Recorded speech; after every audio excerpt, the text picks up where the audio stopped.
History often whispers the names of forgotten kingdoms, scattered across deserts, savannas, and river valleys. Among them stand the Hausa city-states, polities that thrived in the heart of West Africa for nearly a millennium. These were not kingdoms in the traditional sense of a single crown ruling a vast empire, but rather a federation of fiercely independent, yet culturally united, city-states. From the 9th century until the 19th, the Hausa built a civilization that blended trade, scholarship, military power, and artistry into something both resilient and influential. Their story is one of resilience, ambition, and enduring legacy.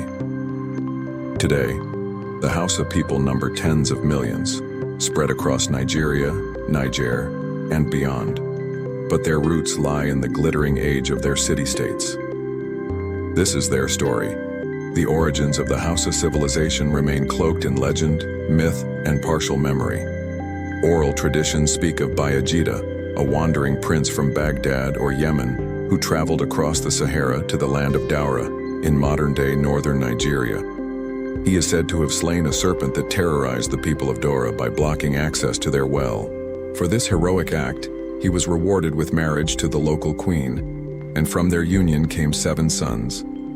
These sons, the legend goes, became the founding fathers of the 7 original Hausa city-states, known as the Hausa Bakwai: Daura, Kano, Katsina, Zazau, later Zaria, Gobir, Rano, and Biram. Alongside them arose other semi-Hausa states, collectively called the Banza Bakwai. The Bayajida legend is more than folklore. It is a symbolic story of the blending of foreign and indigenous cultures, of the infusion of new blood into old traditions.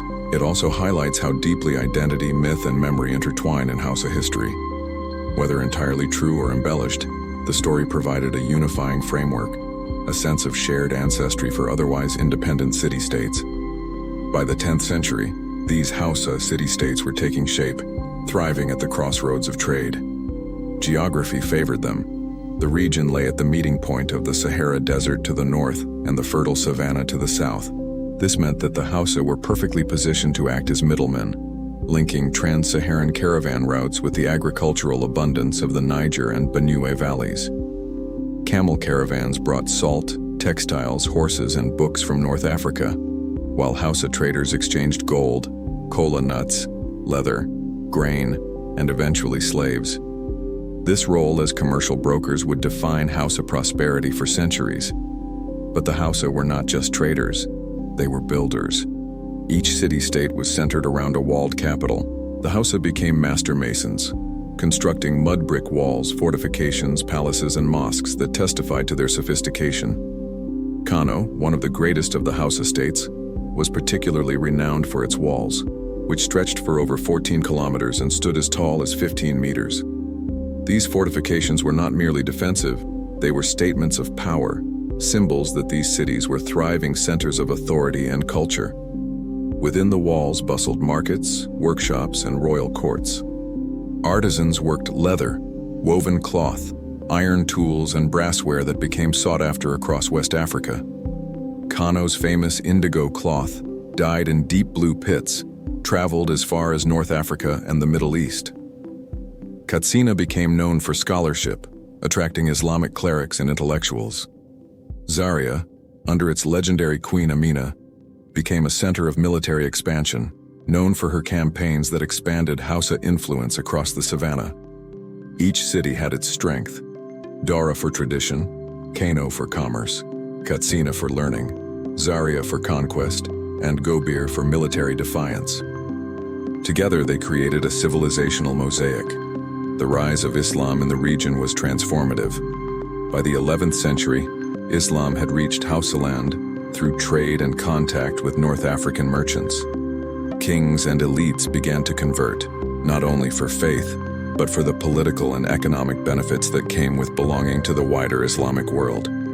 Islam brought with it Arabic literacy, new forms of administration, and links to broader networks of commerce and scholarship. The Hausa city-states became integrated into the Muslim world, and scholars from Timbuktu and beyond traveled to Hausa courts to teach and exchange ideas. Yet, as in many African societies, Islam blended with indigenous traditions rather than replacing them entirely. Hausa culture retained elements of pre-Islamic beliefs, rituals, and festivals even as mosques rose and Islamic law spread. Despite their shared language, culture, and religion, the Hausa city-states were never fully unified. Each city had its ruler, often called Sarkin, who governed through a mix of centralized authority and collaboration with nobles, merchants, and religious leaders. Rivalries between the states were constant, with alliances forming and breaking as often as the seasonal rains. Gobir might fight Kano, Zaria might ally with Katsina, and in turn betray it. This political fragmentation was both a strength and a weakness. It allowed for cultural diversity and competition, which spurred innovation. But it also left the Hausa vulnerable to external threats. One of the most famous figures in Hausa history was Queen Amina of Zaria, who ruled in the 16th century.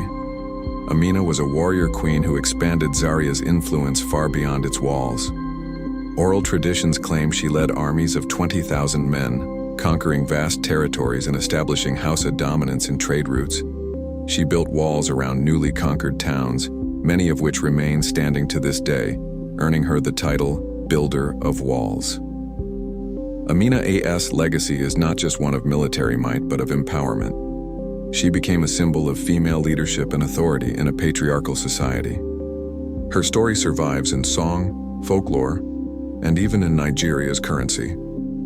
The Hausa city-states thrived through this delicate balance of trade, diplomacy, and war. But external pressures grew. By the 15th century, Songhai's empire to the west was rising, and the Hausa often found themselves caught between powerful neighbors. Later, the spread of firearms and the intensification of the trans-Saharan slave trade shifted regional dynamics. The Hausa adapted, integrating firearms into their armies, expanding their markets, and fortifying their cities. Yet, cracks began to appear. The greatest disruption came in the 19th century with the Fulani Jihad, led by Usman Dan Fodio. The Fulani, long dispersed across West Africa, were pastoralists and scholars who resented what they saw as the corruption and laxity of Hausa rulers. In 1804, Usman launched a jihad against Gobir, one of the Hausa states, and his movement quickly spread across Hausa land.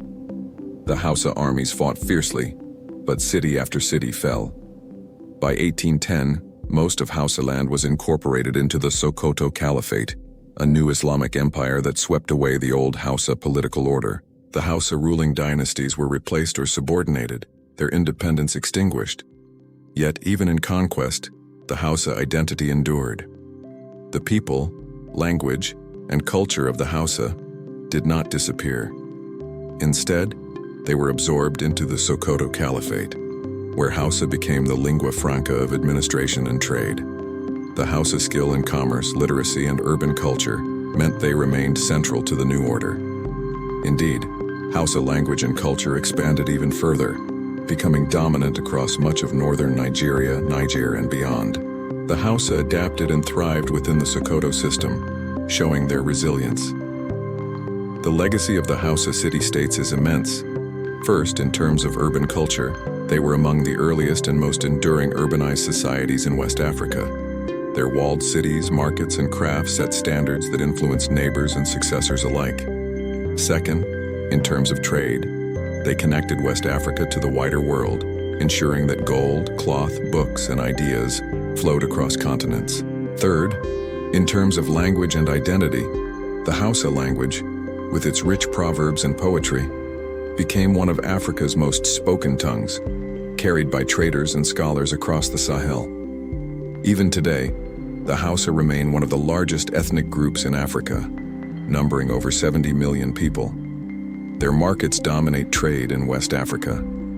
Their film industry, known as Kannywood, produces movies watched across the continent. Their traditions of poetry, music, and craftsmanship continue to thrive. The resilience of Hausa culture shows how deeply the roots of the city-states run. Archaeology adds to this picture. Excavations at Kano and other sites have uncovered remnants of ancient walls, dye pits, pottery, and manuscripts that reveal the sophistication of Hausa life. The Kano Chronicle, A historical record preserved by Hausa scholars provides a written account of rulers and events stretching back centuries. Together, oral traditions and archaeological evidence piece together the grandeur of the Hausa world. The story of the Hausa city-states is one of rise, brilliance, and transformation. They were not empires of vast domination, but networks of independent cities bound by culture and commerce. They rose through trade, adapted through faith, and endured through resilience. When empires rose and fell around them, Ghana, Mali, Songhai, Sokoto, the Hausa remained, their culture flowing like the Niger River, shaping generations. In the end, their greatest legacy is continuity. The Hausa city-states may have been conquered, their rulers overthrown, their independence lost. But their people, their language, and their cultural spirit proved unbreakable. Their cities laid the foundations for modern Nigeria's north. Their traditions continue to guide millions, and their story stands as proof that Africa's history is not one of silence, but of cities, leaders, and legacies as great as any on earth. The Hausa city-states remind us that civilizations need not be vast empires to be enduring. They thrived not through conquest alone, but through trade, innovation, and culture. Their legacy lives on in every Hausa market, every song, every proverb spoken under the Sahel sun. And in their survival, we see the unyielding strength of African history, deep, complex, and eternal.